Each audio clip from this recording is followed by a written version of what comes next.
لله نحمده ونستعينه ونستغفره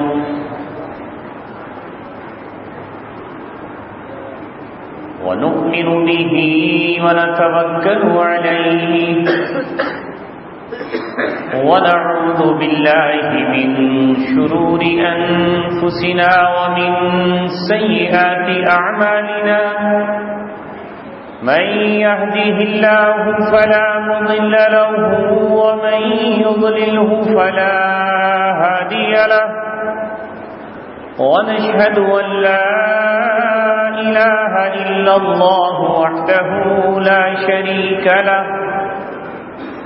ونشهد أن سيدنا وسندنا وشفيعنا وحبيبنا ومولانا محمدا عبده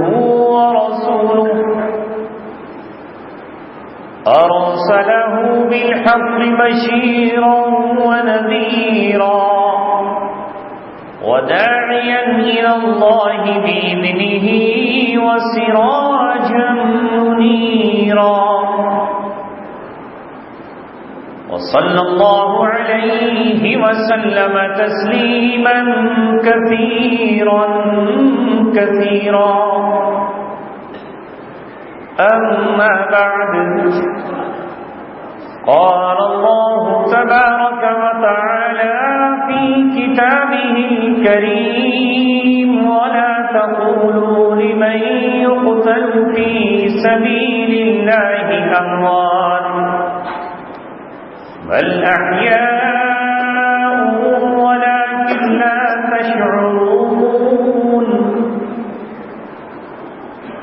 وقال تعالى في آية أخرى ولا تحسبن الذين قتلوا في سبيل الله أمواتا صدق الله العلي العظيم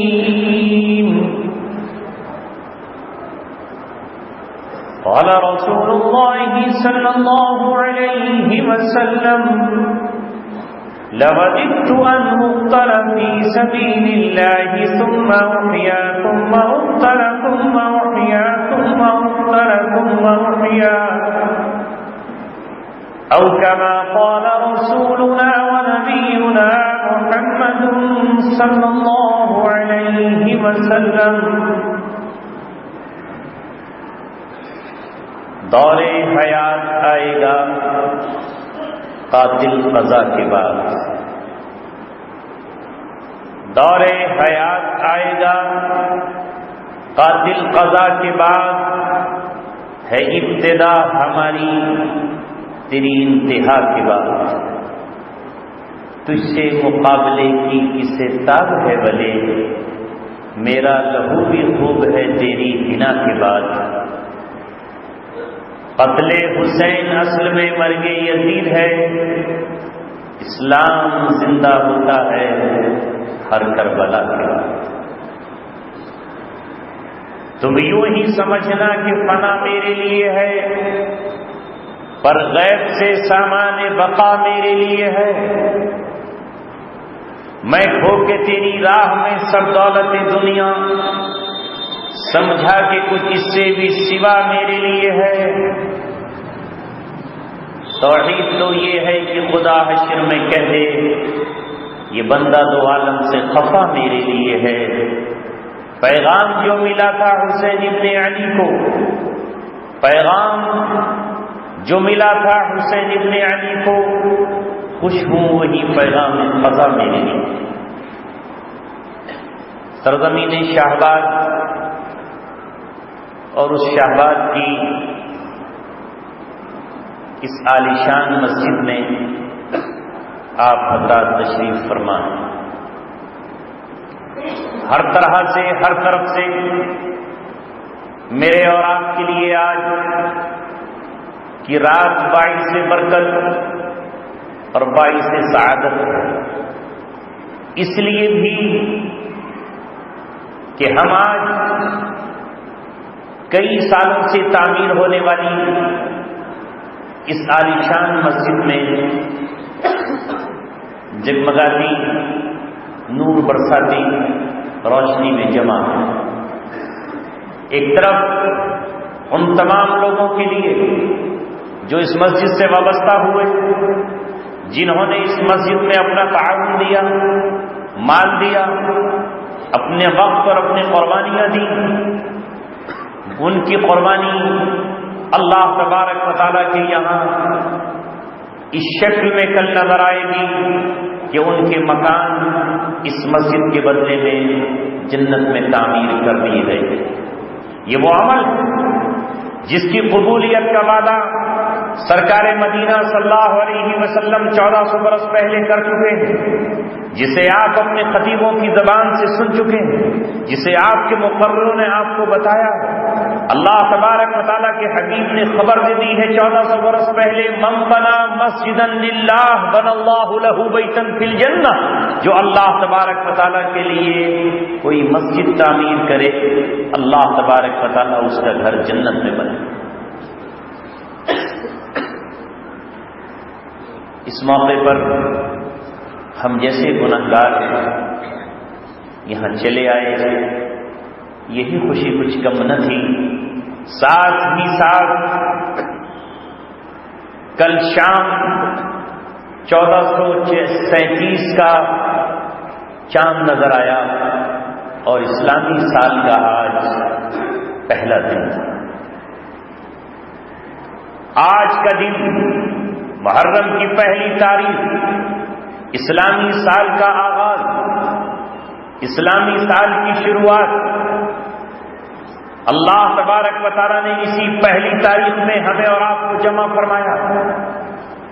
میرے لیے خوش نصیبی کا مقام یہ ہے کہ اللہ تعالیٰ نے اس سال کے آغاز میں اور اس کی پہلی کی شب میں اللہ تبارک و تعالیٰ نے ہم سب کو اپنے گھر میں جمع کیا، اور اللہ تبارک و تعالیٰ نے آج دین اسلام پر قربانی دینے والوں کے تذکرے کے لیے ہماری نظروں کو، زبان کو، کانوں کو، دل کو، دماغ کو قبول فرمایا، اور امید یہ ہے کہ اللہ تبارک و تعالیٰ سال کے آخر تک ہمیں اپنے دین کی خدمت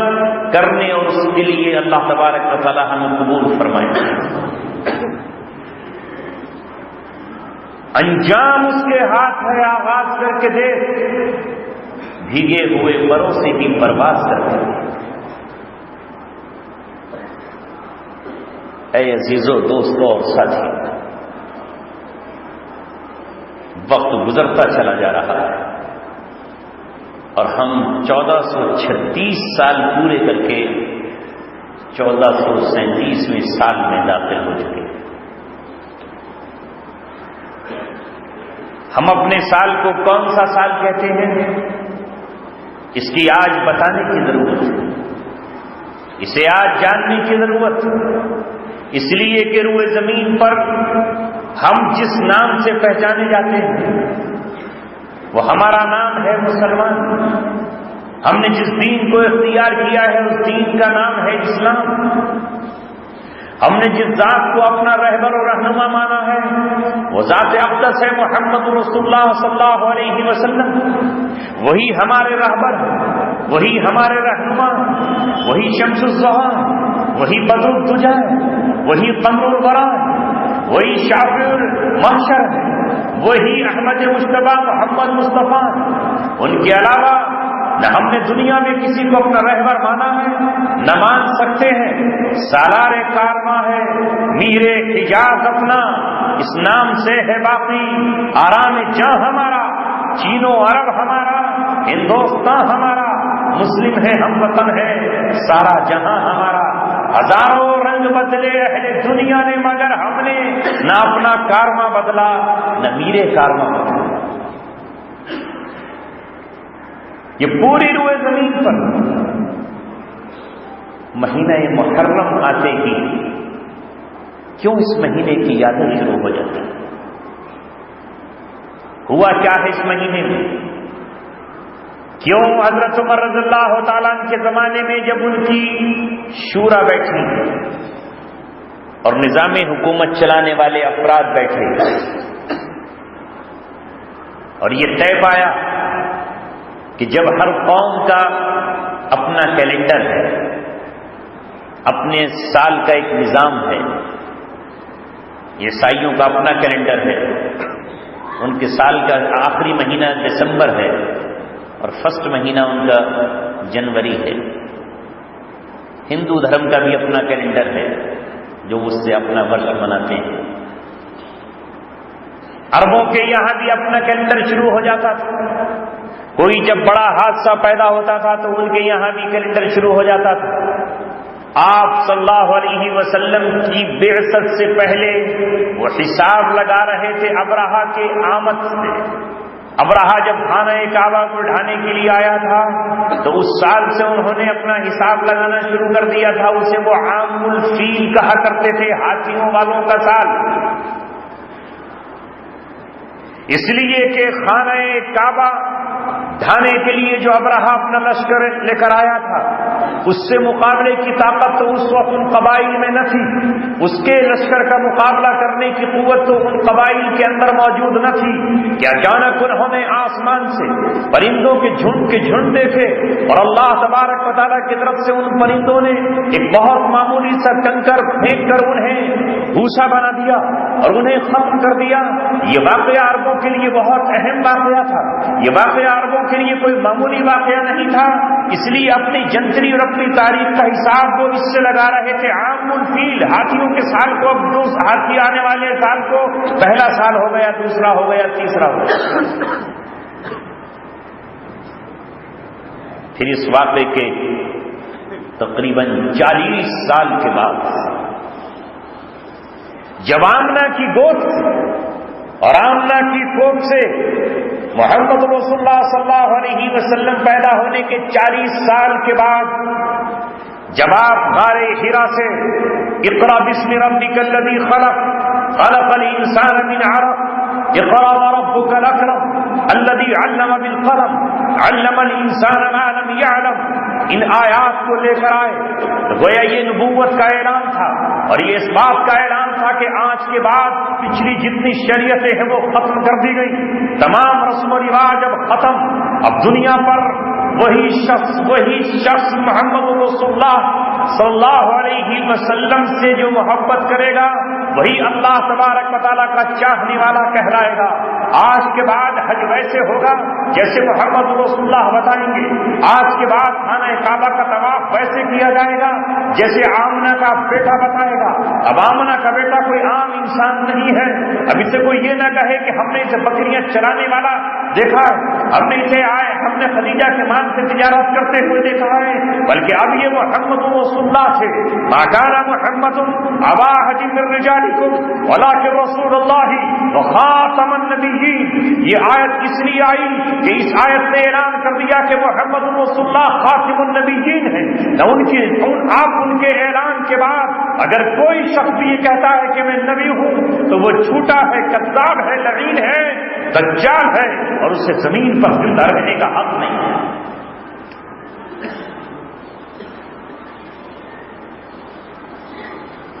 یہ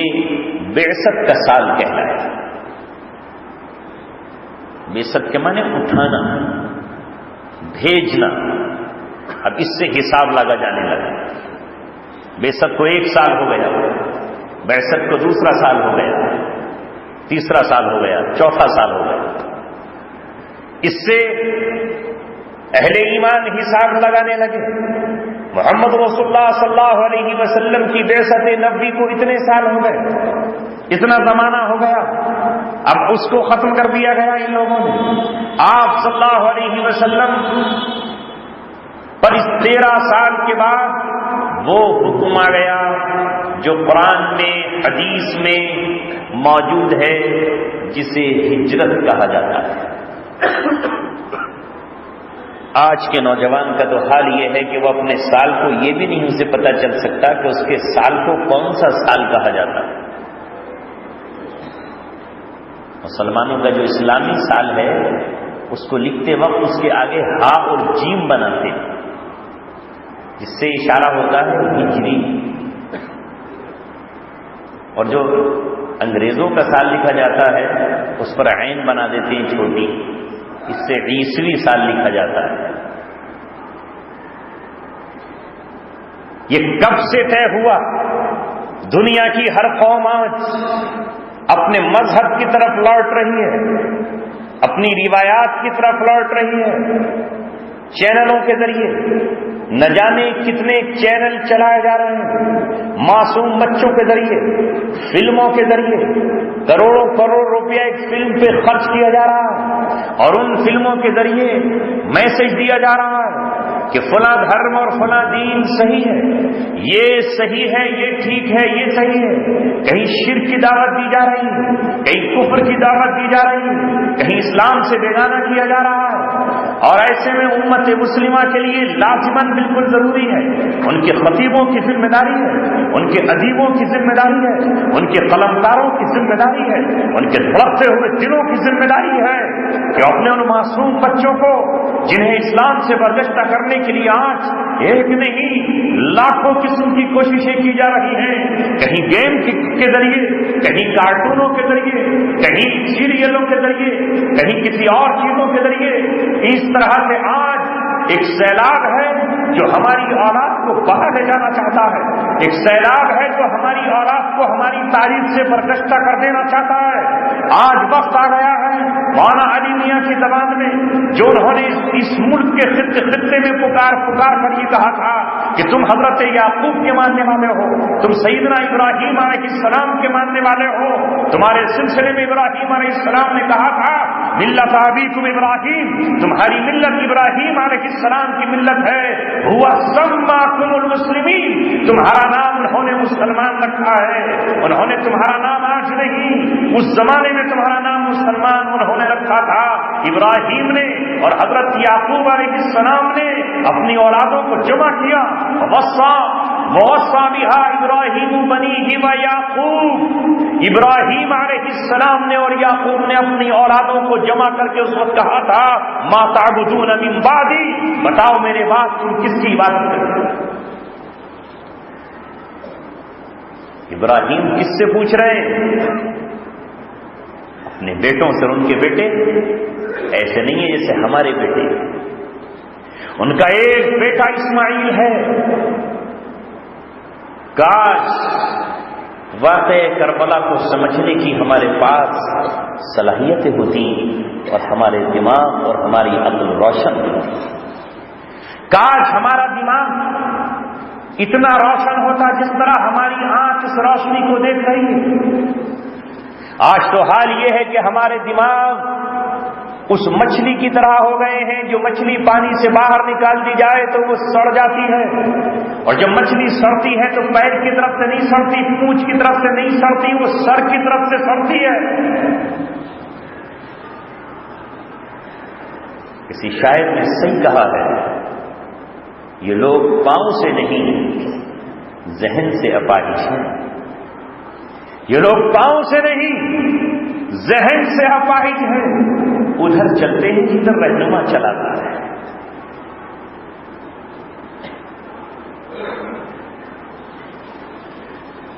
اب رہنما کون ہے کچھ پتا تو چلے۔ یہ جو نماز 5 وقت ہم پر فرض کی گئی، جس میں اللہ تبارک و تعالیٰ نے ایک سورت کو 7 مثانی کہا، بار بار دہرانے والی سورت، جسے ہر رکعت میں امام تلاوت کرتا ہے، امام کے ساتھ نہ ہو تو مقتدی تلاوت کرتے ہیں، وہی ہاں سورہ فاتحہ جو مسلمانوں کے ہر فرقے کو یاد ہے۔ سورہ فاتحہ میں کسی کا کوئی اختلاف نہیں ہے، چاہے کوئی فرقہ اثار ثواب کے لیے اسے یاد کرتا ہو، اور چاہے اسے کوئی نماز کی ہر رکعت میں واجب ہونے کے لیے یاد کرتا ہو، چاہے کوئی ایک دوسرے پہ لڑتا ہو سورہ فاتحہ کے لیے کہ تم نہیں پڑھتے میں نہیں پڑھتا، ہے سورہ فاتحہ۔ یہی سورہ فاتحہ اگر کاش اے مسلمانوں ہم نے سمجھ کر پڑھ لی ہوتی تو یہ پورا قرآن، اللہ تبارک و تعالیٰ کہتا ہے، اللہ تبارک و تعالیٰ سورہ قرآن کریم کی سورت میں اللہ تبارک و تعالیٰ فرما رہا ہے کہ یہ سورہ فاتحہ مکمل قرآن ہے، سبع من المثانی والقرآن العظیم، پورا قرآن اس سورہ فاتحہ کی تفسیر ہے، اس لیے کہ سورہ فاتحہ میں وہ سب کچھ بیان کر دیا گیا ہے جو باقی 113 صورتوں میں سورہ فاتحہ کی تفصیل بیان کی جا رہی ہے۔ اللہ اکبر۔ اسی سورہ فاتحہ کے بغیر نماز ناقص اور ادھوری رہے گی۔ اسی میں ہم کہتے ہیں کہ اہدنا الصراط المستقیم، اے اللہ ہماری رہنمائی کر دیجیے سیدھے راستے کی طرف۔ اب رہنما کون ہے؟ اہدنا الصراط المستقیم، سیدھے راستے کی طرف رہنمائی کر دیجیے۔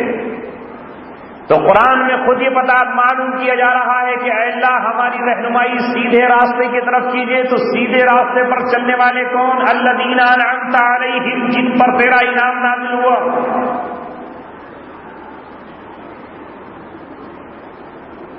اس کا مطلب یہ ہوا کہ ایک گروہ وہ بھی ہے جو سیدھے راستے پر نہیں ہے۔ آج دنیا میں کیا ہو رہا ہے؟ آپ دیکھتے ہیں بہت سارے کیمپ لگتے ہیں، میٹنگیں ہوتی ہیں، یعنی کیا کیا ہوتا ہے، اور لوگ کہتے ہیں کہ سب لوگ سیدھے راستے پہ چل رہے ہیں،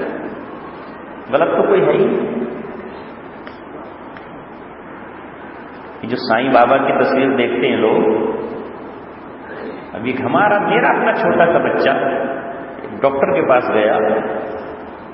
اپنی بہن سے کہہ رہا ہے کہ یہ مسلمان تھا۔ بتائیے بچہ میرا وہ کہہ ہی رہا ہے کہ سائیں بابا مسلمان تھا۔ اب مجھے کسی نے بتایا تو میں نے کہا تجھے کس نے بتایا؟ کہ ذکر چل رہا تھا فلاں بچہ مجھے یوں بتا رہا تھا۔ اس نے اس پہ ٹوپی لگی ہوئی دیکھی۔ میں نے کہا اگر یہ مسلمان تھا تو جن ڈاکٹر کے صاحب کے پاس تم آ کر کے بیٹھے ہو یہ مسلمان ہے؟ یعنی یہ تو نہیں ہے، تو پھر کیا کہتے یہ بنا ہوا ہے ان کا معبود کیسے بنا ہوا ہے؟ کون تھا یہ سب اس کو کیوں مان رہے ہیں؟ اس نے کہا کہ ہم کسی کی برائی نہیں کریں گے، سب آ جاؤ، ہم تو صرف انسانیت کے نام پر سب کو خوش کرنے والے ہیں، آ جاؤ، جو چاہے ہمارے یہاں جائے، نہ ہم کسی سے نفرت کریں نہ کسی سے محبت کریں، ہم نہ کسی کو جھڑکیں نہ کسی کو کچھ کریں، ہم سب کا ساتھ دینے والے، لہذا سب نے اس کو معبود بنا لیا۔ مگر یاد رکھیے اسلام وہ نہیں ہے جو سورہ فاتحہ ہر فرقے کا بندہ پڑھ رہا ہے اس پر لازم ہے کہ وہ سورہ فاتحہ کی ایک ایک آیت کا تفسیر پڑھتا ہوا چلا جائے، اس کے ترجمے پر غور کرے جب وہ یہاں پر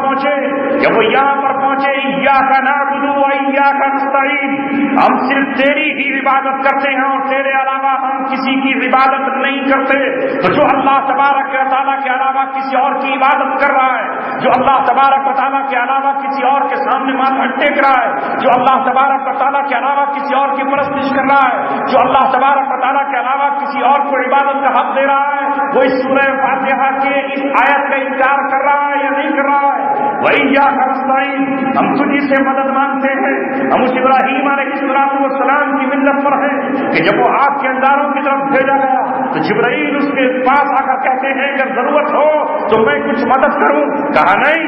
میں نے جو کچھ کیا ہے اللہ تبارک و تعالیٰ کے لیے کیا ہے۔ میں نے نمرود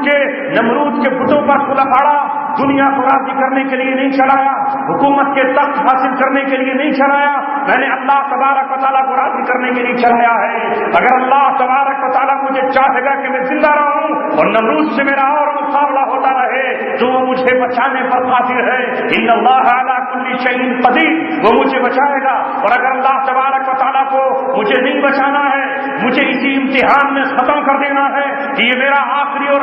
اور پہلا امتحان تھا، تو میں اپنے مولا کی محبت میں مر جانے کے لیے تیار ہوں، جل جانے کے لیے تیار ہوں، قتل ہو جانے کے لیے تیار ہوں۔ یہ کہتا ہوا آگ کی طرف جاؤں گا، قتل ہوں گے،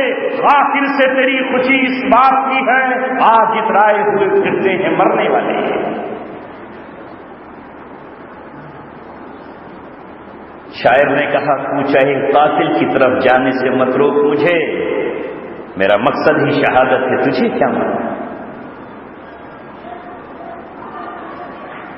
تجھے کیا مانوں؟ نہیں مانگی جبرائیل کی بھی مدد، نہیں میکائیل سے مدد لی، دیگر فرشتوں کو انکار کر دیا۔ تو جس کے لیے نمرود سے پنجہ ڈالا تھا، جس کے لیے نمرود کی حکومت کو چیلنج کیا تھا، جس کے لیے مصلحتوں کے تمام پیمانے توڑ دیے تھے،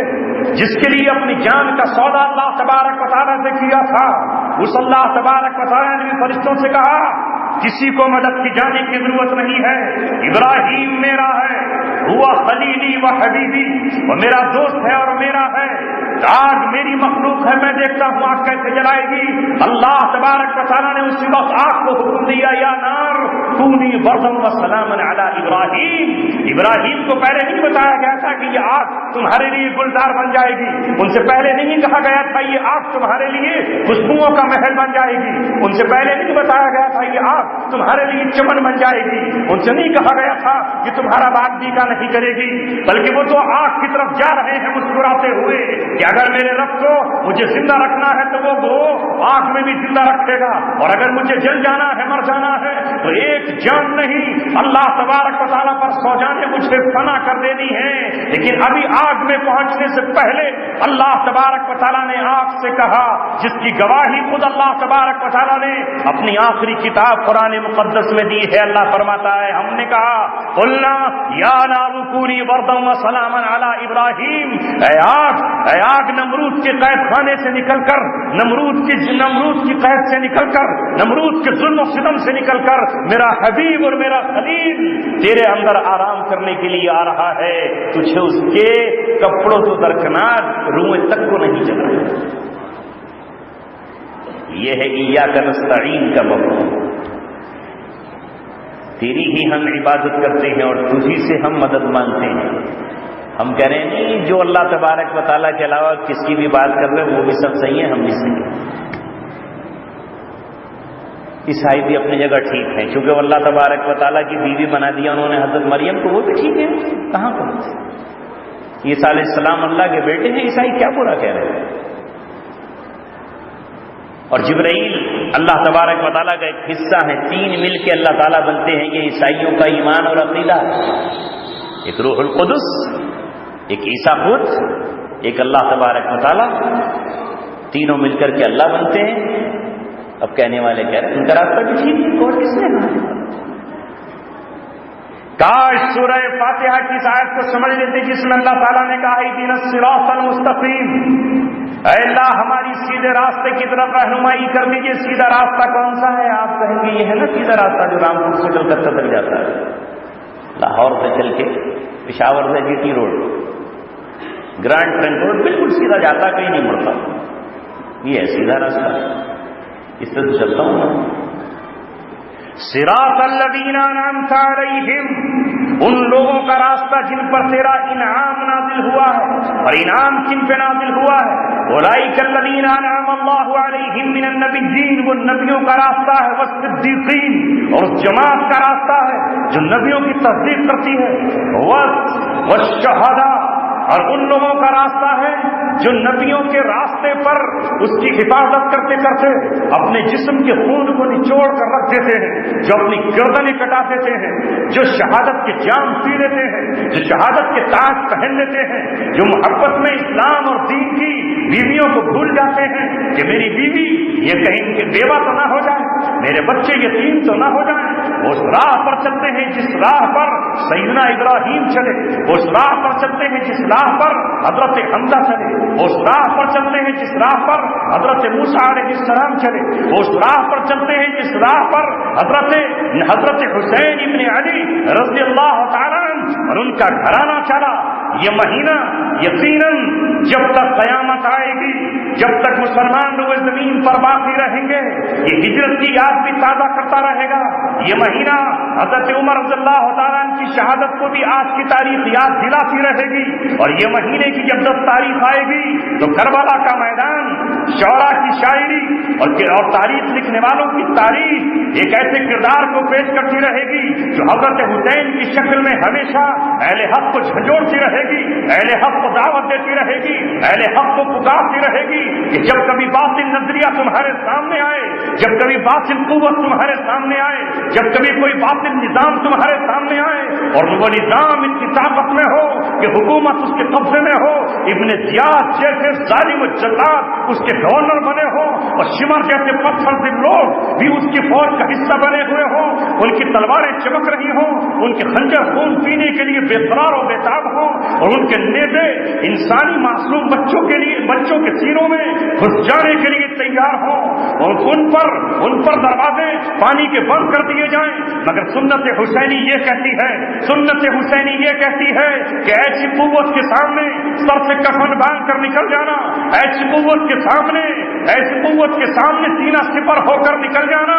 اسلام یہ کہتا ہے کہ تم نے ایک اللہ کے سامنے سر جھکانا سیکھا ہے، تم نے ایک اللہ تبارک و تعالیٰ کو لا الہ الا اللہ کی شکل میں، اللہ اکبر کہنے کی شکل میں معبود مانا ہے، لا معبود الا اللہ کی تم نے رٹ لگائی ہے، لا معبود الا اللہ، لا مسجود الا اللہ، اللہ کے علاوہ کسی کو سجدہ نہیں کیا جائے گا، تو چاہے وہ سجدہ کرانے کی قوت کبھی نمرود کی شکل میں نمودار ہو یا فرعون کی شکل میں ظاہر ہو یا شداد کی شکل میں کبھی اجاگر ہو یا کبھی جالوت کی شکل میں وہ دنیا پر زندہ نہیں ہو یا کبھی وہ یزید بن کر کے تخت شاہی پر بیٹھ کر یہ کہے کہ نہیں ہر حال میں ہمارے ہاتھ پر بیعت کرنی ہوگی، تو حضرت علی فاطمہ کا لخت جگر، حضرت علی کا نور نظر، حضرت حسن کا چھوٹا بھائی اپنے خاندان کے ساتھ اعلان بغاوت کرے گا اور بغاوت کرتے ہوئے یہ کہے گا کہ محمد رسول اللہ صلی اللہ علیہ وسلم کے ہاتھ پر بھی جن لوگوں نے بیعت کی تھی اس بیعت میں یہ شرط شامل تھی کہ ہم نے بیعت کی ہے بالمعروف، معروف میں ہم نے آپ پر بیعت کی ہے۔ جن لوگوں نے ابوبکر صدیق سے بیعت کی تھی انہوں نے بیعت میں شرط لگائی تھی وَنَقُولُ الْحَقَّ حَيْثُ كُنَّا، ہم حق بات کہہ کر رہیں گے چاہے ہم کسی مقام پر ہوں، وَلَا نَخَافُ فِي اللَّهِ لَوْمَةَ لَائِمٍ، اور ہم کسی ملامت کرنے والے کی ملامت کی پرواہ نہیں کریں گے۔ جب بیعت حضرت عمر سے ہوئی تھی تو انہی الفاظ کے ساتھ ہوئی، انہی الفاظ کے ساتھ بیعت حضرت عثمان غنی سے ہوئی، انہی الفاظ کے ساتھ بیعت حضرت علی مرتضیٰ سے ہوئی۔ لہذا اس بیعت میں جب یہ ہے کہ ہم معروف میں اطاعت کریں گے اور جب یہ دیکھیں گے کہ ہم معروف نہیں ہو رہا ہے تو بیعت توڑ بھی دیں گے اور کسی ظالم کی بیعت نہیں۔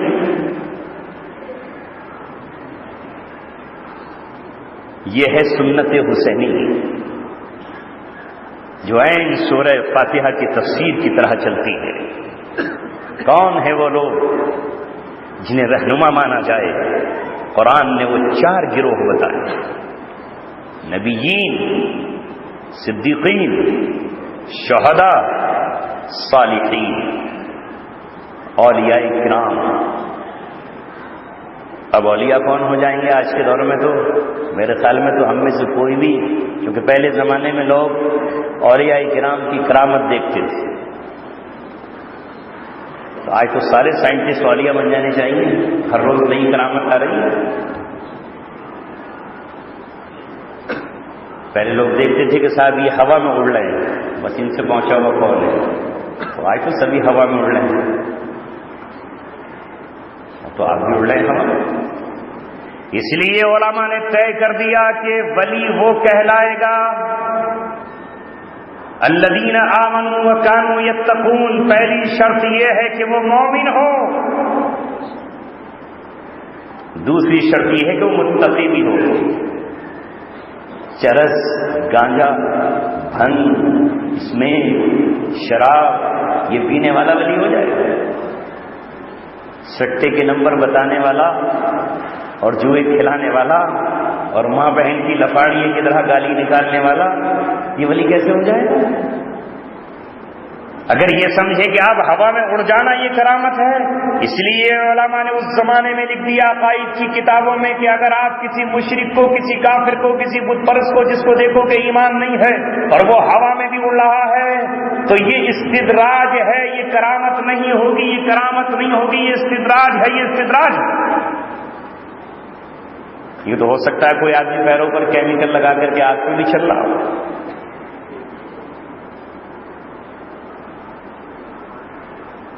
اولیاء کرام کے ہاتھ پہ کرامت ظاہر ہوگی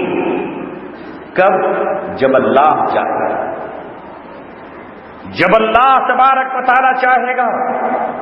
انبیاء کرام کے ہاتھ پر معجزہ ظاہر ہوگا کب؟ جب اللہ تبارک و تعالیٰ چاہے گا.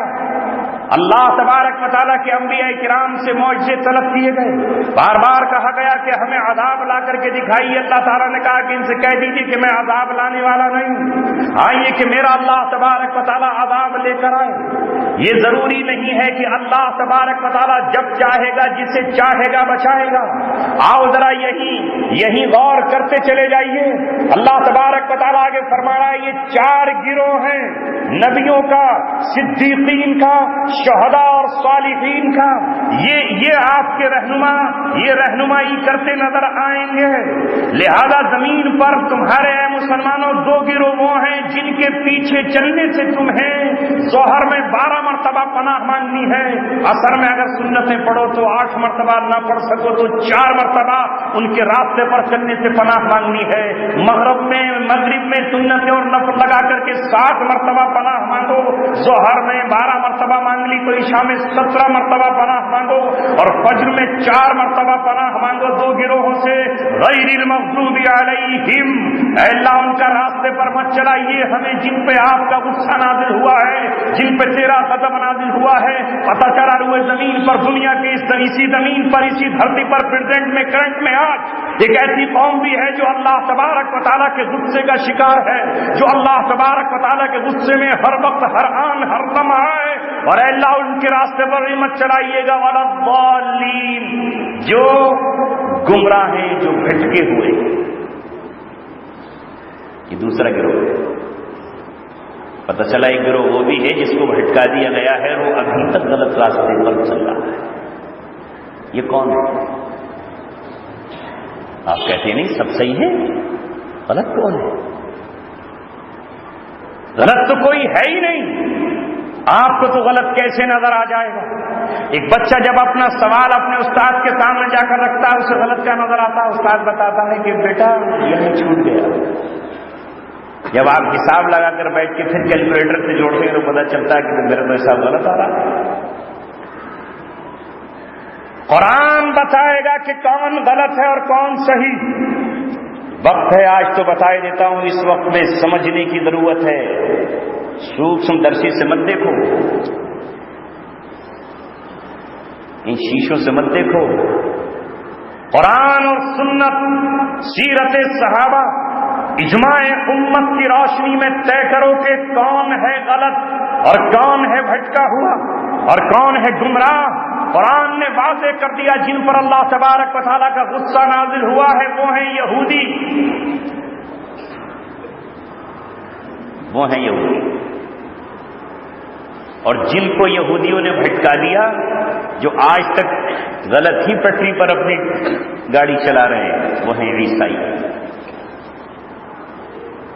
اب اگر کسی آدمی غلط راستے پر چل رہا ہو، اس کے پیچھے آپ اپنی کار لے جائیں تو آپ بھی بھٹک جائیں گے کہ نہیں؟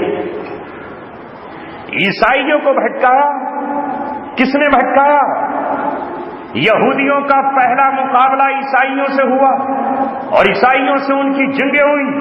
اور جب انہوں نے دیکھا کہ جنگوں میں ہم مات نہیں دے سکتے عیسائیوں کو، کیونکہ اس زمانے کا دین عیسائی حق تھا جب تک محمد رسول اللہ صلی اللہ علیہ وسلم تشریف نہیں لائے تھے، آپ کی بعثت روئے زمین پر نہیں ہوئی تھی. اس وقت تک حضرت عیسیٰ علیہ السلام کے صحیح دین کے ماننے والے بھی تھے. آپ ہسٹری پڑھو، تاریخ پڑھو، میرے نوجوانوں پڑھو تو صحیح، کم سے کم آپ کو پتہ چل جائے گا کہ عیسائیوں کو بھٹکانے والا کون تھا. لہذا ایک دن ساؤل، جس کا نام سینٹ پال ہے، جسے پولوس بھی کہا جاتا ہے، یہ سینٹ پال جس گھوڑے پر چڑھ کر عیسائیوں کا قتل عام کرتا تھا، جس گھوڑے پر بیٹھ کر عیسائیوں سے جنگیں کرتا تھا، وہی گھوڑا لے کر اور عیسائیوں کے یہاں گیا اور آ کر اس نے عیسائیوں سے کہا کہ مجھے حضرت عیسیٰ علیہ السلام کی بشارت ہوئی ہے اور میں اب تم لوگوں سے نہیں لڑوں گا، میں دین عیسائی قبول کرنا چاہتا ہوں. اپنے یہودیوں سے کہہ کر آیا کہ میدان میں کوئی قوم بہت دنوں تک پچھاڑی نہیں جا سکتی، تم مارو گے وہ بھی تمہارے مارے گے. ہمارا مقصد ہے اس قوم کو بھٹکا دینا، اس سے ایمان چھین لینا۔ ہمارا مقصد ہے کہ ہم تو ڈوبے ہیں صنم، تم کو بھی لے ڈوبیں گے، ہم جب جہنمی ہوئے ہیں تو ان کو بھی جہنمی بنا کر رہیں گے۔ لہذا اس نے کہا میں ایک تدبیر کرتا ہوں۔ وہ عیسائیوں کے یہاں پہنچ گیا اور جا کر اس نے کہا کہ مجھے عیسیٰ علیہ السلام نے کہا ہے کہ ارے کب تک تو میرے عیسائیوں کا قتل کرتا رہے گا، تو اب تو اپنے جرم سے توبہ کر لے۔ لہذا میں آج ایمان قبول کرنے آیا ہوں، میں آج دین اسلام یعنی اس زمانے کی دین عیسائیت قبول کرنے کے لیے آیا ہوں۔ اس زمانے کے عیسائی خوش ہو گئے کہ ایک یہودی اسلام قبول کر رہا ہے، ایک یہودی آج اسلام میں داخل ہو رہا ہے۔ جیسے آج ہمارے یہاں لوگ اگر ابھی خبر آ جائے، پیچھے ایک موبائل پہ خبر چلا دی کہ جارج بش نے ایمان قبول کر لیا، بعض مسلمانوں کا پھر کیا تھا، واٹس ایپ پر یا میسج وہاں میسج یا میسج وہاں میسج کہ اس نے ایمان قبول کر لیا۔ ارے وہ حرامی، وہ پاپی ایمان کیسے قبول کر لے گا؟ اور اگر کر بھی لے تو اس کے کرنے سے ہمیں کیا فائدہ ہو رہا ہے؟ ہماری تعداد میں کیا اضافہ ہوگا؟ کوئی ہمیں فرق کی بات نہیں ہے، کوئی فرق کی ہمیں بات نہیں پڑتی ہے اسے کہ مگر یہ جان بوجھ کر چلا جاتا ہے۔ ابھی خبر آئی صاحب امیتابھ بچن قرآن شریف پڑھ رہے ہیں اور قرآن شریف پڑھ کر وہ مسلمان ہونے جا رہے ہیں، اور بس مسلمانوں کے کیا کہنا ہے صاحب، وہ مسلمان ہو جائیں گے تو جیسے پوری دنیا کا نظام بدل جائے گا۔ پوری زندگی بھر ناچتا رہا، ٹھوکے لگاتا رہا، زنا کاری کی تعلیم دیتا رہا، لوگوں کو ہزاروں کو زنا پہ اکساتا رہا اور نہ جانے کیا کیا کرتا رہا، مگر دل چونکہ اس سے جڑے ہوئے ہیں، خبریں چونکہ اس سے لگی ہوئی ہیں، دل میں وہی آ رہا ہے۔ کبھی یہ خبر کبھی اس خبر پہ خوش ہوئے کہ کوئی غریب خاندان مسلمان ہو گیا، مگر نہیں، وہ مسلمان ہو رہا ہے۔ اس لیے وہ سینٹ پال آیا اور اس زمانے کے عیسائیوں نے کہا آئیے ویلکم، سبحان اللہ، کیا کہنے، ماشاء اللہ، الحمدللہ، آپ تو ہم سے لڑنے والے تھے، آپ عیسائی قبول کریں گے۔ یہ معلوم نہیں تھا کہ ایسا جان بوجھ کر بھی کرتے ہیں یہودیوں نے۔ اس زمانے میں منصوبہ بنایا تھا رسول اللہ کے دور میں کہ صبح کو ایمان لیا اور شام کو انکار کر نقصان پہنچانے کے لیے۔ بہرحال اب اس نے ایمان کا چولا پہن لیا، بن گیا عیسائی۔ جب بوڑھا ہونے لگا کہنے لگا مجھے 3 جینیس، انٹیلیجنٹ اور بہت پڑھے لکھے شاگرد دے دو تاکہ میں اپنے علوم ان کو دے سکوں۔ امام رازی رحمۃ اللہ علیہ نے تفسیر کبیر میں پوری تفصیل سے لکھا ہے، باقی تو ہسٹری کی کتابوں میں لکھا ہی ہے۔ 3 شاگرد اس نے مانگے، 3 شاگردوں سے کہتا ہے کہ تینوں الگ الگ ان کو علم سکھاؤں گا اور تینوں میں سے کوئی ایک دوسرے سے نہ ملے گا، تینوں کی آپس میں ملاقات بھی نہیں۔ ایک کو یہ بتایا کہ عیسیٰ علیہ السلام خود اللہ ہے، وہ اللہ ہی ہے۔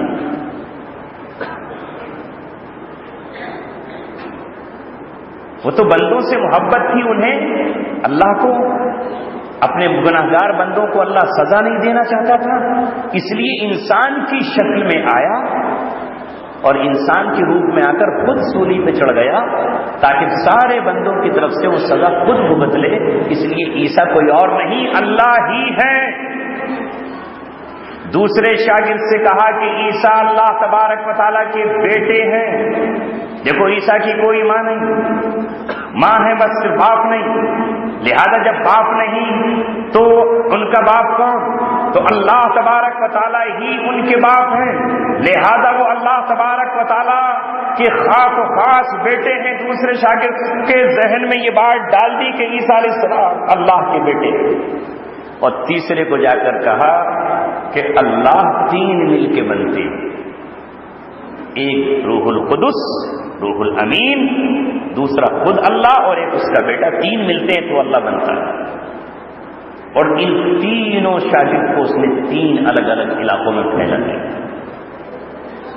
آج تک اور جب تک حضرت عیسیٰ علیہ السلام نہیں آئیں گے پوری کی پوری عیسائیت اسی عقیدے پر قائم ہے، رومن کیتھولک ہو یا آرتھوڈکس پروٹسٹنٹ ہو یا ایسٹرن چرچ ہو یا ویسٹرن چرچ، رشین چرچ ہو یا جو بھی ہو، سب کا ان تین کے علاوہ کوئی اور عقیدہ نہیں ہے. ایک فرقہ یہ کہتا ہے کہ عیسیٰ اللہ تبارک و تعالیٰ کے بیٹے ہیں، تو دوسرا فرقہ کہتا ہے کہ خود عیسیٰ ہی اللہ تبارک و تعالیٰ ہے، اور تیسرا فرقہ کہتا ہے کہ تین مل کر کے اللہ تبارک و تعالیٰ بنتے ہیں. پہلا ٹکراؤ اس نے حضرت عیسیٰ علیہ السلام کے ماننے والوں سے یہودیوں نے کیا اور ان سے ایمان چھین لیا، اور آخر میں اپنے اس عقیدے پر مور لگانے کے لیے ایک دن اپنی خانقاہ سے باہر نکلا، کلیسا سے باہر نکلا، اور باہر ہو کر اس نے کہا کہ عیسیٰ علیہ السلام نے مجھ سے یہ کہا ہے کہ تیرے گناہوں کا کفارہ صرف یہ ہے کہ تو اپنی بلی چڑھا دے، تو اپنے آپ کو قربان کر دے. لہذا سب کے سامنے، کلیسا کے سامنے، اپنی ہی تلوار یا اپنے ہی خنجر سے اس نے اپنا گلا چاک کیا اور اپنے خون میں نہا کر کے اسلامی عقیدے کو اس نے شرک میں تبدیل کر دیا. یہ ہیں بھٹکے ہوئے جنہیں قرآن نے کہا ہے وَلَضَّالِّينَ. اے اللہ ان کے راستے پر مت چلانا ہمیں، یہ بھٹکے ہوئے ہیں. عزیزوں اور ساتھیوں، بات دوسری ڈگر پہ چلی جائے گی، لیکن یہ بتانا آپ کو لازم ہے کہ روئے زمین پر جتنے لوگ آپ کو نظر آ رہے ہیں ان میں ایسا نہیں ہے کہ جس کو آپ سمجھیں یہی صحیح ہے. صحیح نہیں ہے. صحیح وہ ہے جو قرآن، حدیث، سنت اور صحابہ کے طریقے پر چل رہا ہے،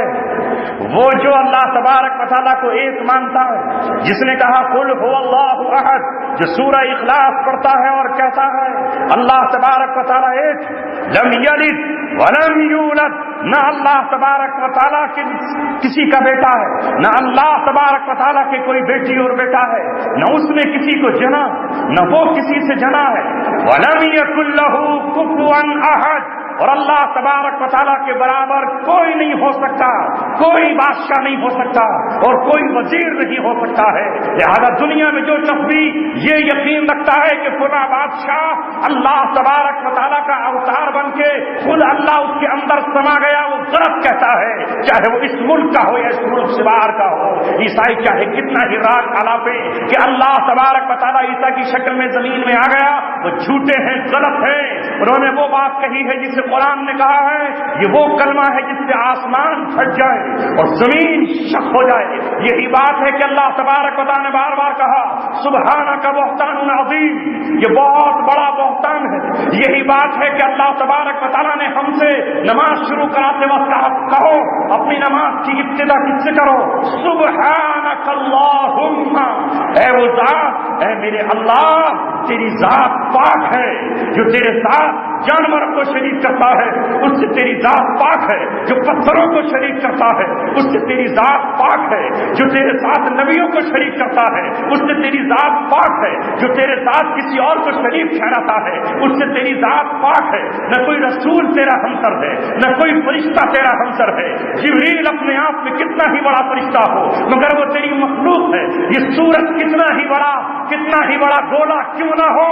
مگر یہ تیری مخلوق ہے. دنیا اچھی طرح سن لے کہ ہم نے ہندوستان کے دوسرے کونے پر بھی کہا اور آج شہر رامپور کے شہر قصبے میں اس بات کو پھر دہراتے ہیں، توحید کے مسئلوں کے سامنے پھر دہراتے ہیں. یہ امت مسلمہ محمد رسول اللہ صلی اللہ علیہ وسلم کے دین پر چلتی ہے،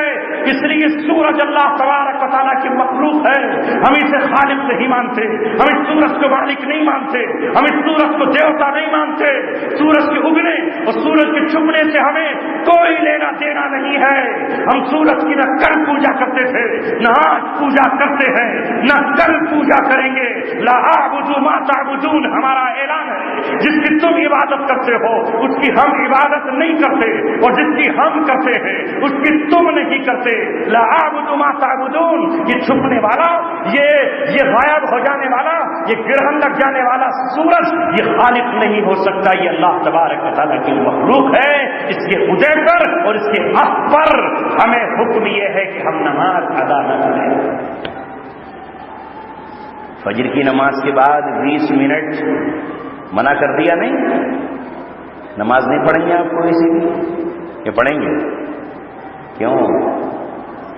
سورج ادے ہو رہا ہے، نکل رہا ہے، اس لیے اللہ تبارک و تعالیٰ نے کہا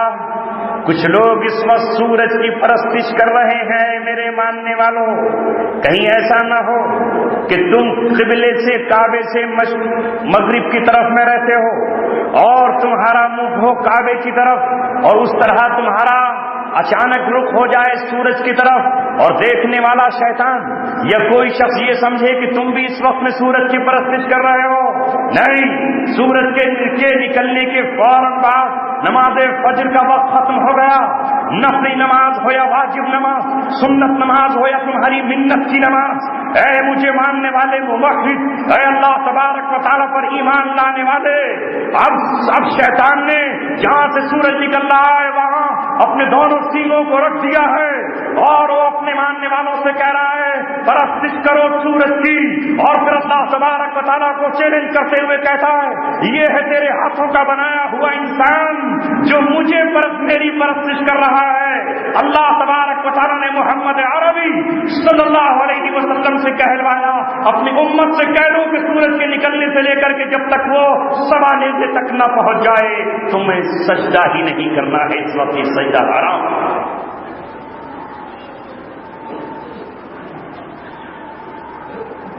بات ہجرت سے ادھر چلی گئی، اس لیے کہ ہمیں ہر موقع پر اللہ تبارک و تعالیٰ نے کہا کہ جب رسول اللہ تشریف لے آئے تو اب سب کچھ وہ بنا کر دیں گے، اب آپ کا اختیار ختم ہو گیا، اب چھوڑ دو اس سے پہلے جو تم اپنی جنتریاں چلاتے تھے، اب محمد رسول اللہ صلی اللہ علیہ وسلم بنائیں۔ لہذا حضرت عمر ابن خطاب رضی اللہ تعالیٰ عنہ کے زمانے میں جب مسلمانوں کی کیبنٹ بیٹھی اور جب خلیفۃ المسلمین کے مشورہ دینے والے بیٹھے، اللہ اکبر، ان کی کیبنٹ کیسی تھی؟ آج کی نہیں، دنیا والوں ایسی نہیں جسے آج آپ سمجھنے کے لیے تیار نہیں ہیں۔ یہ کیبنٹ وہ تھی جس میں وہ صحابہ تھے جن کے لیے اللہ تبارک و تعالیٰ نے آسمان سے رضامندی کا پروانہ اتار کر کہا رضی اللہ عنہم ورضوا عنہ۔ اس میں وہ صحابہ تھے آپ کی کیبنٹ میں، کوئی عیسائی نہ تھا، کوئی یہودی نہ تھا، کوئی ان کے قبیلے کا مشرک و بت پرست نہ تھا، یہ صرف خالص عمر بن خطاب رضی اللہ تعالیٰ عنہ کی وہ کیبنٹ شورا تھی جن کے بارے میں محمد رسول اللہ کہہ چکے تھے عمر فی الجنہ وطلحہ فی الجنہ وزبیر فی الجنہ وعلی فی الجنہ وعثمان فی الجنہ، جنہیں دنیا میں جنت کی بشارت دے دی گئی تھی، یہ وہ لوگ تھے۔ حضرت عمر نے کہا کہ اب ہم اپنی جنتی اور اپنا کیلنڈر کائے سے شروع کریں، کس سے شروع کریں؟ آیا محمد رسول اللہ کی ولادت سے شروع کریں یا آپ کے دنیا سے رخصت ہونے والے دن 12 ربیع الاول سے شروع کریں؟ بتاؤ کس سے ہم تاریخ شروع کریں؟ مشورے آتے رہے، اخیر میں امیر المؤمنین اسلام کے سپہ سالار حضرت عمر رضی اللہ تعالیٰ عنہ نے کہا کہ مسلمانوں کا سال ہجری سال کہلایا جائے گا، مسلمانوں کا سال ہجری کہلائے گا۔ ہم ہجرت کے دن کو اور ہجرت کی تاریخ کو یاد رکھنا چاہتے ہیں، پیدائش سے نہیں، وفات سے نہیں، فتح مکہ سے نہیں، فتح خیبر سے بھی نہیں، فتح طائف سے بھی نہیں۔ ہم ہر لکھنے والا اسلام کا مورخ جب تاریخ لکھنے بیٹھے تو تاریخ لکھتے وقت وہ لکھے گا ہجری، یعنی وہ یہ ثابت کر رہا ہو کہ اسلام کا ایک رکن، اسلام کا ایک فریضہ، دین اسلام کا ایک بہت بڑا پلر ہجرت ہے، اور ہجرت یہ ہے کہ جس سرزمین پر اسلام پر چلنا مشکل ہو جائے اور وہاں پر کفر کے اندھیرے چھا جائیں اور وہاں اسلام پر چلنا مشکل ترین حالات پیدا ہو جائیں، تو پھر محمد رسول اللہ صلی اللہ علیہ وسلم کی سیرت کو اپناتے ہوئے، ان کی سنت کو دیکھتے ہوئے تم وہاں سے رستے سفر باندھ لینا اور وہاں سے نکل کر کے چلے جانا اور یہ پیغام دیتے ہوئے جانا۔ اگر بچہ پیروں سے لپٹے تو یہ کہہ دینا کہ بیٹے میں محمد رسول اللہ کا غلام اور ان کا شہدائی ہوں، میں ان کا سچا عاشق اور ان کا وفادار ہوں۔ جس وقت ہجرت کر کے نکل رہے ہیں تو ان کی بیٹی فاطمہ بھی اپنے باپ کو حسرت بھری نگاہوں سے دیکھ رہی ہے، اور جس وقت صدیق اپنے رفیق اور اپنے دوست کے ساتھ نکل رہا ہے تو بیٹی اسما اپنے باپ سے پوچھتی ہے کہ ابا جان آپ ہمیں کس کے سہارے پر چھوڑ کر جا رہے ہیں؟ اور جب ان کا بوڑھا باپ جو آنکھوں سے نابینا ہے، جس کا نام ابو قحافہ ہے، جب وہ اپنی بچی اپنی پوتی اسما سے پوچھتا ہے اور کہتا ہے کہ تیرا باپ بوڑھے باپ اور چھوٹی بچیوں کو چھوڑ کر چلا گیا، تو ابوبکر صدیق رضی اللہ تعالیٰ نے اپنے عمل سے ثابت کر دیا کہ میری بیٹی عائشہ مکہ معظمہ میں رہے گی، میری بیٹی اسما مکہ معظمہ میں رہے گی۔ جب محمد رسول اللہ اپنی بیٹیوں کو چھوڑ کر، زینب اور فاطمہ کو چھوڑ کر یہاں سے جا سکتے ہیں تو میں کیوں نہیں جاؤں گا؟ ایک مسلمان جب تاریخ لکھنے کے لیے بیٹھے، ہر روز ہر دن ہر صبح شام جب ان کے روز نام سے لکھے جا رہے ہوں، جب ان کے بچے ڈیٹ اور تاریخ ڈال رہے ہوں، تو ان کی زبان پر ہجرت کا بھی لفظ ہو، انہیں یاد ہو کہ ایک دن وہ تھا کہ مکہ مکرمہ سے، ایک دن وہ تھا کہ مکہ مکرمہ سے حضرت رقیہ نے حضرت عثمان غنی کے ساتھ حضرت ام حبیبہ نے اپنے باپ ابو سفیان کو چھوڑ کر حبشہ کی طرف ہجرت کی تھی۔ ایک دن وہ تھا کہ حضرت ابراہیم نے اپنے شہر بابل سے ملک شام کی طرف ہجرت کی تھی۔ ایک دن وہ تھا کہ حضرت ہاجرہ نے اسماعیل معصوم بچے کے ساتھ بیت اللہ کی طرف ہجرت کی تھی، تاکہ یہ ہجرت مسلمانوں کو یاد رہے۔ یہ ہے آج آپ کا وہ مہینہ جس کا پہلا مہینہ محرم ہے اور لاسٹ مہینہ ذی الحجۃ الحرام ہے، اور 4 مہینے اسلام میں وہ ہیں جن کے ساتھ لفظ محرم یا حرام لگایا جاتا ہے، اس کے معنی ہے احترام والا مہینہ۔ 3 مہینے تو لگاتار احترام والے جن میں بیچ میں گیپ نہیں ہے۔ ذی قعدۃ الحرام جو حج سے پہلے گزرا، ذی الحجۃ الحرام جو ابھی گزرا،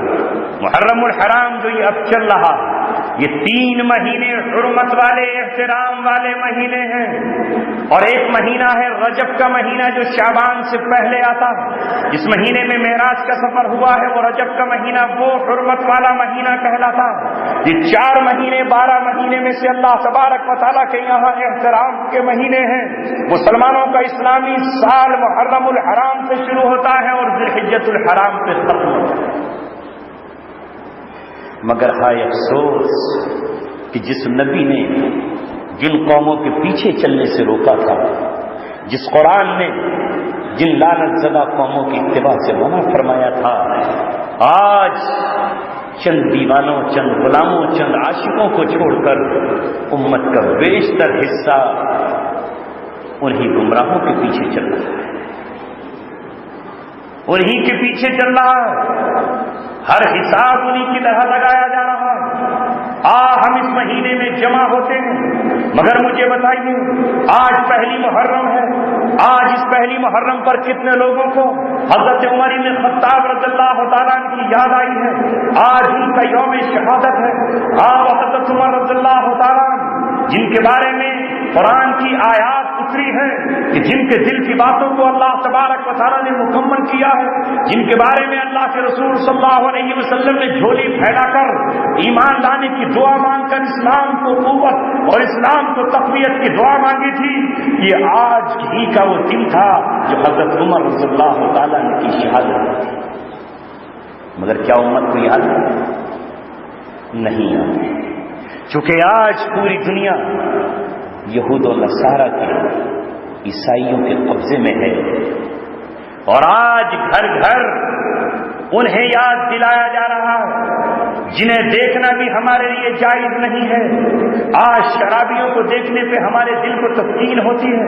آج ناچنے گانے والوں کو دیکھ کر کے ہمیں تسکین ہوتی ہے، اور افسوس صد افسوس اس امت کے ساتھ بھی یہودیوں نے وہی کرنا چاہا اور وہی کیا کہ وہ عیسائیوں کی طرح ہم سے بھی عقیدہ توحید چھین لیں، ہم سے بھی عقیدہ ایمان چھین لیں۔ یاد رکھو مسلمانوں، نہ جانے اگلی ملاقات کتنے طویل عرصے کے بعد ہو، نہ جانے کتنے لمبے عرصے کے بعد ہو، اس امت پر بھی وہی حالات آئے۔ جب ان کا ٹکراؤ مسلمانوں سے ہوا الحمدللہ، تو اب محمد رسول اللہ صلی اللہ علیہ وسلم صرف سالار تھے اور ہے اور قیامت تک رہیں گے، اور یہ امت محمد رسول اللہ صلی اللہ علیہ وسلم کی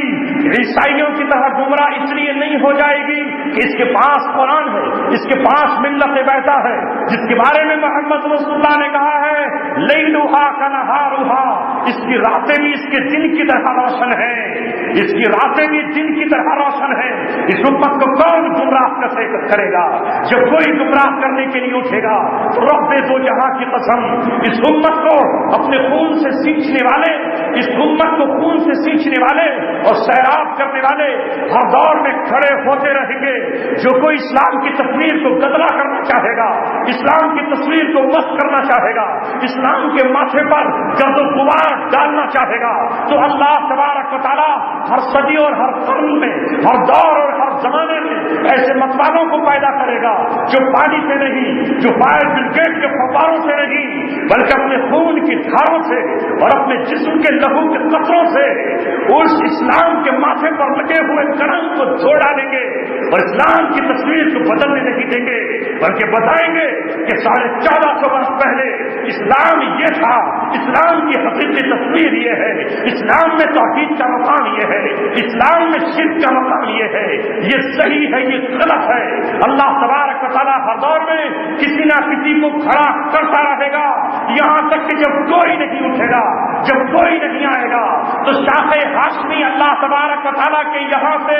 ہمیشہ سے چنی گئی ہے، برگ و برگ پیدا کرتی رہے گی۔ اسماعیل ابراہیم کا گھرانہ ایسی اولادوں کو جنتا رہے گا۔ اللہ تبارک و تعالیٰ نے ابراہیم سے وعدہ کر لیا ہے، انی جاعلک للناس اماما، ہم تجھے دنیا کا امام بنائیں گے۔ انہوں نے کہا ومن ذریتی، میری اولاد میں سے کیا آپ بنائیں گے؟ اللہ نے کہا ہاں قال ومن ذریتی، اللہ نے کہا تیری اولاد میں جو ایمان سے سرشار ہوں گے، جو توحید سے مالا مال ہوں گے، جو شرک اختیار نہیں کریں گے، یہ منصب ان کو ملتا رہے گا۔ یہاں تک فیصلہ کیا اللہ تعالیٰ نے کہ حضرت ابراہیم کا ایک بیٹا حضرت اسحاق ہے جو بیت المقدس مسجد اقصی کے پاس اپنا ڈیرا ڈالتا ہے تو اسلام کے ایک مرکز پر اپنے آپ کو بسا ڈالتا ہے۔ دوسرا بیٹا اللہ انتخاب کرتا ہے جو ہاجرہ کا بیٹا ہے، وہ آ کر بیت اللہ میں اپنا پڑاؤ ڈالتا ہے اور بیت اللہ کی تعمیر اپنے باپ کے ساتھ مل کے کرتا ہے۔ اب جب بھی دنیا پر ابلیس کا قبضہ ہوتا ہے اور ابلیس کے چہرے اسلام کی تصویر کو مست کرتے ہیں تو ابراہیم کا خون ہمیشہ جوش میں آ جاتا ہے۔ خون ابراہیم کبھی موسیٰ بن کے مصر میں ابھرتا ہے تو خون ابن اسحاق کبھی حضرت شبیر بن کر طالوت کے سر پہ امیر ہونے کا تیرا سجاتا ہے۔ کبھی یہ ابراہیم کا خون داؤد بن جاتا ہے تو یہی خون کبھی سلیمان بن جاتا ہے، یہی خون آگے بڑھ کر آخری نبی کی شکل میں آمنہ کی کوکھ سے عبد المطلب کا پوتا بن کر، ابو طالب کا بھتیجا بن کر، عبداللہ کا بیٹا بن کر، شاخ ہاشمی سے نکل کر پوری دنیا کو جگمگ کر دیتا ہے۔ اور اسی کے خون سے فاطمہ جنم لیتی ہے اور پھر فاطمہ کو اللہ تبارک و تعالی حسن اور حسین جیسا بیٹا عطا کرتا ہے۔ پھر حسن اور حسین کی نسلیں اس روئے زمین پر ہمیشہ آگے بڑھتی ہیں اور اٹھتی ہیں، کبھی ابراہیم آگے بڑھتے ہیں تو کبھی زید آگے بڑھتے ہیں، حکومتوں کے تخت و تاج سے ٹکراتے ہیں۔ یہ الگ بات ہے کہ وہ تاجوں کو ہلا نہ سکے، سر سے کفن باندھ کر نکلے، مگر سیدنا حضرت حسین کی طرح جامع شہادت بھی کر انہوں نے اسلام کی تصویر کو کبھی بدلا نہیں۔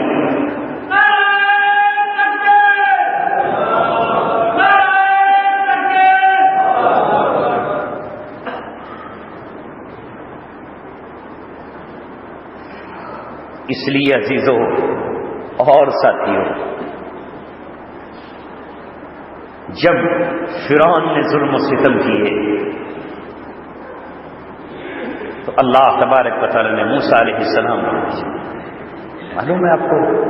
ابراہیم علیہ السلام ہی کی ساری اولادیں ہیں جو نبی بن کر آئی حضرت عیسیٰ تک، اور آخری پیغمبر بھی آپ ہی کی اولاد حضرت اسماعیل سے آئی۔ جب بھی ایسا ہوگا،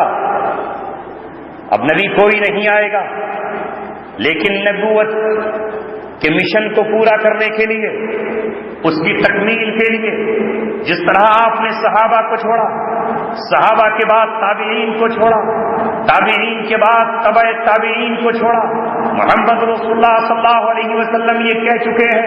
ان اللہ یبعث علی کل راس مئۃ من یجدد لها دین مدینہ اللہ تبارک و تعالی ہر صدی کے آخر میں یا ہر صدی کے ابتدا میں، یعنی ایک صدی جب گزر کر دوسری صدی آ رہی ہوگی یا پہلی صدی ختم ہونے کو ہوگی، تو اللہ تبارک و تعالی اس 100 سال میں جو دین اسلام پر گرد و غبار آئے گا، جو دین اسلام پر بدعات و شرکیہ نظریات آ جائیں گے، جو کفریہ چیزیں اندر داخل ہو جائیں گی، انہیں چھانٹنے کے لیے، انہیں ٹھوکر لگانے کے لیے، اس پردے کو ہٹانے کے لیے جب بید پرست لوگ بیٹھ جائیں گے اور جب ابن الوقت بیٹھ جائیں گے اور لوگ دین اسلام کو اللہ تبارک و تعالیٰ کی آیات کی تجارت کر رہے ہوں گے، تو اللہ تبارک و تعالیٰ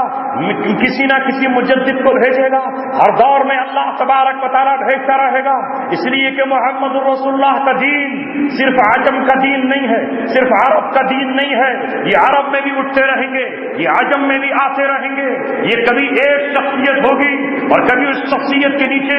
جماعت کی جماعتیں ہوں گی، اور جو یہ کہہ کر آگے بڑھیں گی گرچہ بت ہے جماعت کی آستینوں میں، مجھے ہے حکم ادا لا الہ الا اللہ۔ ہوا کرے منافقین صفوں میں، کوئی فرق نہیں پڑتا، لاکھ ہوا کرے ابن زیاد اور شمر، کوئی فرق نہیں پڑتا، حسینی قافلے پر کوئی فرق نہیں پڑتا۔ عقیل جو حضرت حسین کے بھائی ہیں وہ جام شہادت پیتے رہیں گے، تاج شہادت سجاتے رہیں گے۔ اللہ تبارک و تعالی اس دین کو خون سے سیراب کرنے والے اور خون سے سینچنے والے ایسے لوگوں کو دیتا رہے گا۔ کوئی بزدلی کی زندگی پر آ جائے تو اللہ کو ضرورت نہیں ہے، اللہ تبارک و تعالی بکریوں کو شیروں کا کام سپرد نہیں کرے گا، اللہ تبارک و تعالی گیدڑوں اور لومڑیوں کو اللہ رب العزت چیتوں کا کام سپرد نہیں کرے گا، اللہ تبارک و تعالی تیتر اور بٹیروں کو عقاب کا کام سپرد نہیں کرے گا۔ اللہ تبارک و تعالی نے بہادری کے لیے شیروں کو پیدا کیا ہے، اللہ تبارک و تعالی نے جھپٹنے کے لیے عقاب اور بازوں کو پیدا کیا ہے، اللہ تبارک و تعالی نے زخم لگانے کے لیے ہمیشہ سے چیتوں کو پیدا کیا ہے۔ یہ اسلام کے شیر روئے زمین پر نمودار ہوتے رہیں گے اور قیامت تک باقی رہیں گے۔ لوگوں نے حضرت حسین رضی اللہ تعالیٰ کے مقصد شہادت کو فراموش کر دیا، ان کے اقدام کو فراموش کر دیا، اور آج جو ایسے لوگ پیدا ہو گئے ہیں، ایسے قلمکار پیدا ہو گئے ہیں، ایسے افسانہ نگار پیدا ہو گئے ہیں، ایسے لکھنے والے پیدا ہو گئے ہیں جنہیں اپنے قلم کی قیمت اسی دنیا میں چاہیے، جو پائل کی پازیب کی جھنکاروں کو لکھتے رہتے ہیں، اور آج دنیا والے اسی کو آج انعامات سے نوازتے ہیں۔ کون ہے جو شہداء کے خون کی قیمت کو اجاگر کرے؟ آج جب دنیا پر ایک یزید نہیں 56-57 یزید اکٹھے بیٹھے ہوں اور ہاتھ پہ ہاتھ ملائے ہوئے ہوں، تو کون ہے جو حسینی قافلے کی تائید میں اپنی زبان کھولے گا؟ کوئی نہیں کھولے گا۔ جب کل نہیں کھولی تھی کسی نے زبان، تو آج کون کھول سکتا ہے؟ مگر خون شہیداں کل بھی رنگ لے کر آیا تھا، آج بھی رنگ لے کر آئے گا۔ اے حسین ابن علی، تو نے کربلا کی سرزمین پر اپنے خاندان کو لٹا کر، اپنی بچیوں کو رلا کر، اپنے بچوں کو پیاسا لٹا کر، ان کے سینوں میں خنجر اتروا کر، اپنے گلے کی قربانی دے کر، تو نے قیامت تک کے لیے اسلام کے دیوانوں کو یہ راستہ فراہم کیا ہے کہ حسینیت مصلحت کا نام نہیں ہے، حسینیت گھر جانے کا نام نہیں ہے، حسینیت گھبرا جانے کا نام نہیں ہے، حسینیت گھٹنے ٹیکنے کا نام نہیں ہے، حسینیت جگمگا جانے کا نام نہیں ہے، حسینیت تو اس بات کا نام ہے، یہ کہتی ہوئی آگے بڑھتی ہے کہ تو چاہے قاتل کی طرف جانے سے مت روک، مجھے میرا مقصد ہی شہادت ہے، تجھے کیا معلوم؟ یہ کہتی ہوئی آگے بڑھتی ہے حسینیت کہ ظلم کے شوروں کو شاید یہ خبر مطلق نہیں، آتش نمرود بھی میرے لیے گلزار ہے۔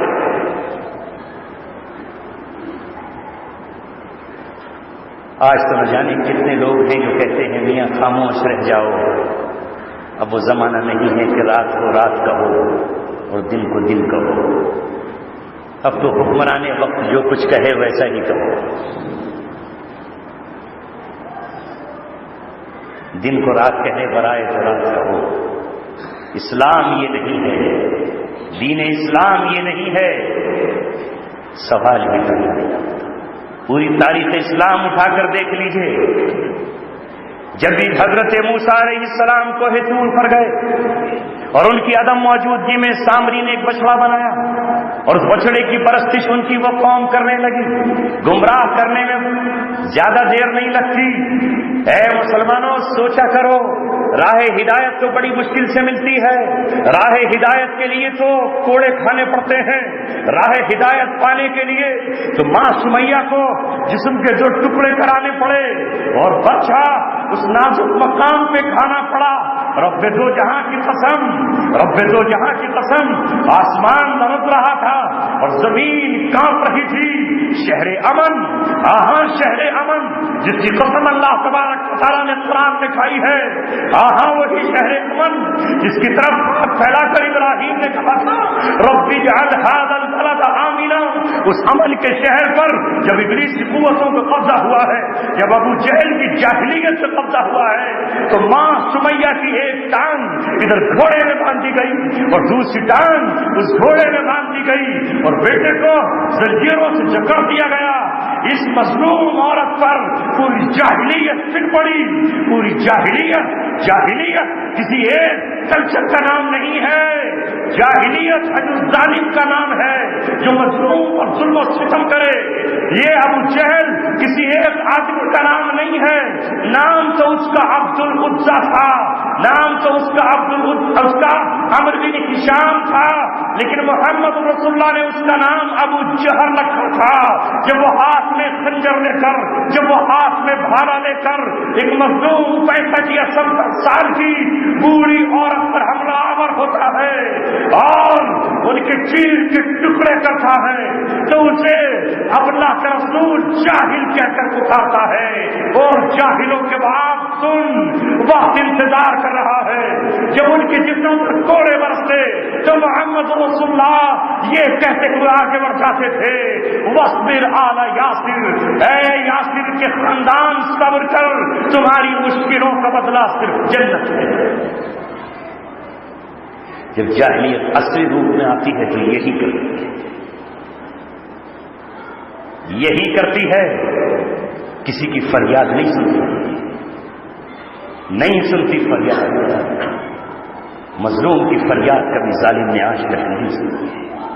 اس لیے محمد رسول اللہ صلی اللہ علیہ وسلم نے اپنی پوری 63 سالہ زندگی میں کبھی کسی ظالم سے اس طرح ہاتھ مانگ کے فریاد نہیں کی۔ نہیں بتا سکتے آپ کہ سمیہ رضی اللہ تعالیٰ عنہ کے قتل کے بعد آپ گئے ہوں اور جا کر آپ نے کہا ہو کہ ذرا بھائی کچھ لوگ میرے ساتھ آ جاؤ اور ابو جہل کے ایوارڈ واپس کر دو، پھر یہ ظلم نہیں کرے، شاید مان جائے۔ یہ طریقہ محمد رسول اللہ صلی اللہ علیہ وسلم کا نہیں ہے۔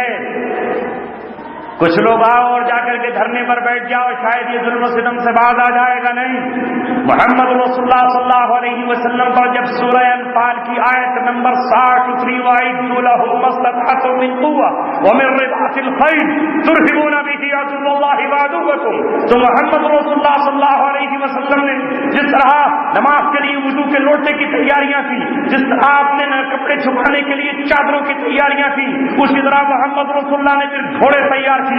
میرا نبی محمد رسول اللہ اپنے گھوڑے کو سر پر دوڑانے والا تھا، وہ محمد رسول اللہ تیر چلانے والا بھی تھا، کمان پہ تیر کے چڑھانے والا بھی تھا۔ وہ جب وہ بدر کے میدان میں نکلا ہے تو ابو جہل سے یہ نہیں کہا کہ خدا کے لیے معاف کر دے، آئندہ ہم تمہارے کسی آدمی کو چھیڑ چھاڑ نہیں کریں گے، بلکہ محمد رسول اللہ نے بھی یہ کہا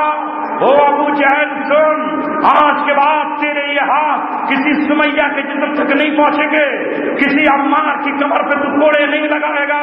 مکے میں تو ایسی ماں پیدا نہیں ہوئی تھی جو تیری آنکھوں میں آنکھیں ڈال کر تجھ سے جرأت مندانہ گفتگو کر سکے، مگر مدینے کی سرزمین پر افرا نے اپنی کوکھ سے اپنے 2 بیٹوں کو جنم دے دیا ہے، جن میں ایک کا نام محبت ہے اور دوسرے کا نام معاذ ہے۔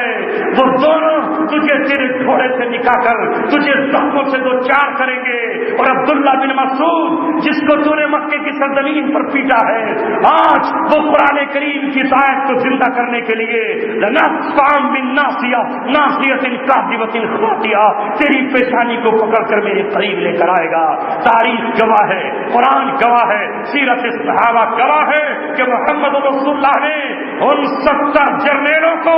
بدر کے کنویں کے اندر جبکہ ان کی لاشیں پھٹ گئی، پھول گئی، سڑ گئی،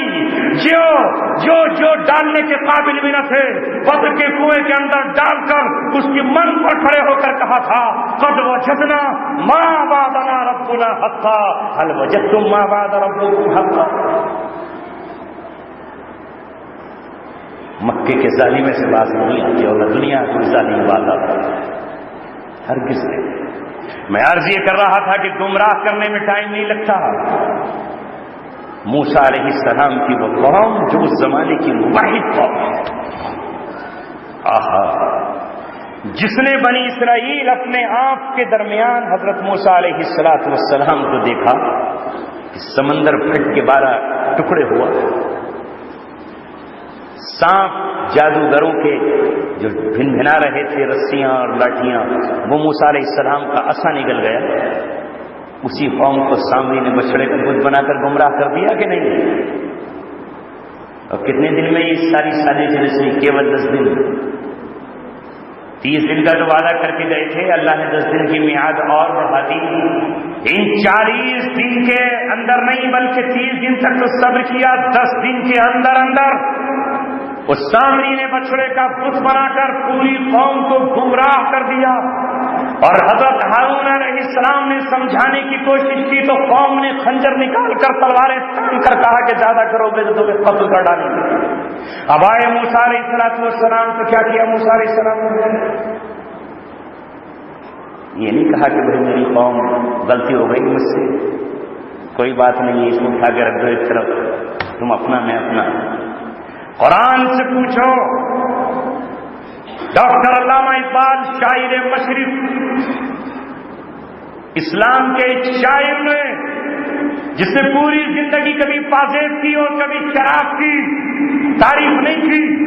وہ کسی بادشاہ کا درباری شاعر نہیں تھا. غالب کی طرح کے وہ بادشاہوں کے دربار میں بیٹھ جاتا اور شرافی اور ظلموں کی اور عورت کے حسن و جمال کی تعریف کرتا رہتا. ہاں وہی ڈاکٹر علامہ اقبال جس نے اسلام کی شاعری کی، اس نے کہا خون اسرائیل آ جاتا ہے آخر جوش میں. خون اسرائیل نام ہے حضرت یعقوب علیہ السلام کا، اور یعقوب علیہ السلام کی نسل سے ہے حضرت موسیٰ علیہ السلام. اشارہ ہے موسیٰ علیہ السلام کی طرف. خون اسرائیل آ جاتا ہے آخر جوش میں، توڑ دیتا ہے کوئی موسیٰ طلسم سامنے. ٹکڑے کر دیا اس بچڑے کو جو سونے اور چاندی کا بنا ہوا تھا، جس کے منہ سے آواز آ رہی تھی انا ربکم الاعلی، جس کے سامنے قوم سجدے کر رہی تھی. موسیٰ علیہ السلام نے ٹکڑے کیا، جلا دیا، خاک کر دیا اور سمندر میں بہا دیا اور سامنے کچھ نہیں کر سکا. یہ ہوتی ہے نبی کی شان، یہ ہوتا ہے اللہ تبارک و تعالیٰ کا نبی، یہ ہے ابراہیم کی اولاد جو ہر دور میں اٹھتی رہی ہے.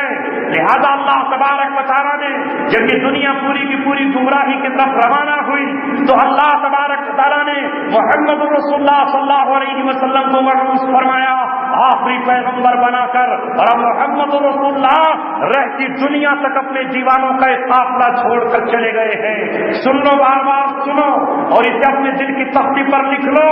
کمپیوٹر پر نہیں، موبائل پر نہیں، یہ کبھی ہینگ ہو سکتا ہے، اس پر کبھی بھی فارمیٹ لگ سکتا ہے، یہ کبھی بھی ہو سکتا ہے. دل پر لکھ لو.